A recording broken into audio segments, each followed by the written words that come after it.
Hello everyone, and welcome to this new video tutorial for Maverick Render. In this tutorial, we're going to take a look at another example using the new Cutaway feature. In this clip, you can see the kind of result we're aiming for. The cross-section animates on progressively, revealing the inside of the socket. Here's another animation style that's a bit more complex. At a certain point, you get a nice close-up detail shot of the interior. All right, let's go ahead and recreate these kinds of scenes. Here we have our model, all ready to go. First off, let's switch our IPR over to timeline, since we'll be working in an animation setup. We've already got our resolution dialed in and the camera framed up.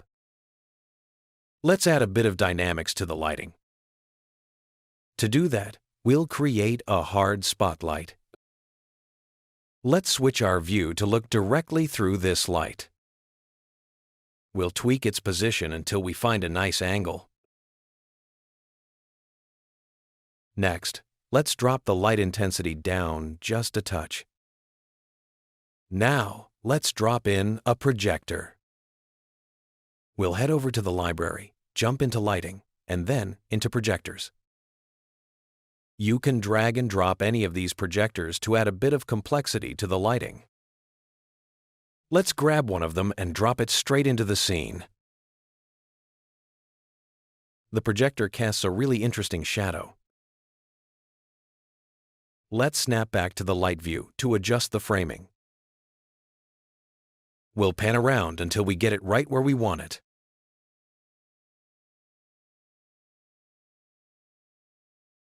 Now let's swap out the floor material. Let's throw on this orange material. We'll bump up the light intensity just a little bit. Now let's focus on the Cutaway tool itself. Let's drop a primitive into the scene. We'll use the Move tool to slide it into place. We want to rotate it so it slices our object at a specific angle. Let's activate the Rotation tool. Holding down the Control key, we'll snap the primitive's rotation to 60 degrees. Next, let's scale the piece up and move it higher. We'll tweak the scale again until we get the exact cut size we're looking for. We can already see how it intersects and slices through the model. Let's snap back to our camera view. We'll open up the library and browse over to the Cutaway Materials section. Let's apply one of the materials straight from the library. We'll pick a thin plastic and drop in the yellow one. Let's check out how that cut looks. Let's try dropping on an orange material instead. Actually, let's just go with the blue material for this one. Right now, the primitive is slicing through the entire scene.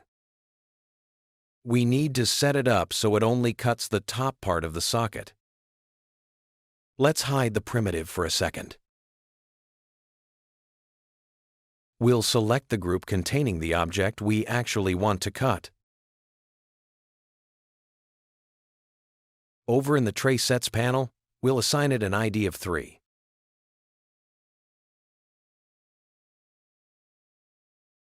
Next, let's do a quick purge to clean up any unused materials. Select the Cutaway material. In its Trace Sets section, let's type in a -3. Doing this excludes the rest of the scene and forces the cut to only affect the object with ID 3. Let's unhide our primitive. Now the cut is only affecting exactly what we need it to.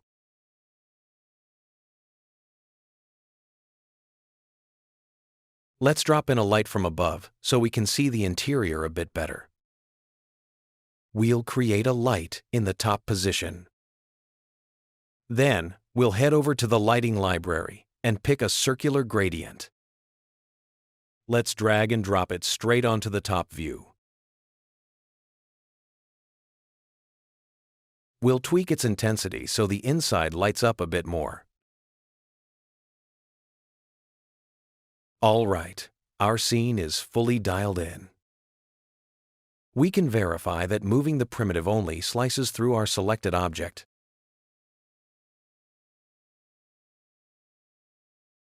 Now let's animate the primitive to create a nice, clean motion. We'll place the primitive in its final resting spot.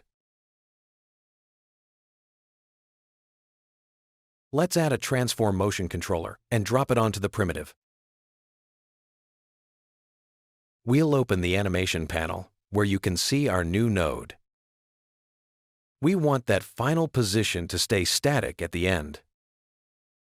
So, all the movement needs to happen at the beginning of the timeline. Let's set our starting translation value. We'll tweak the position so the cut just begins to show.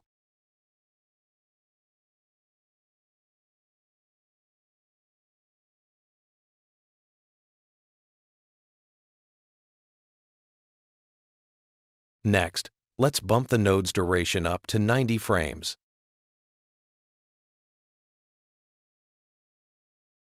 We're going to render up to frame 100 just to leave a 10 frame pause at the end. Let's check. Down in the timeline frame settings, we'll type in 100. Now we can scrub through to check the start and end points of the movement. To make sure it looks good, let's generate a quick animation preview. Just hit the Preview Animation button. Once that's done, let's open up the generated video. The visual quality is pretty low, but it does the job for checking the motion.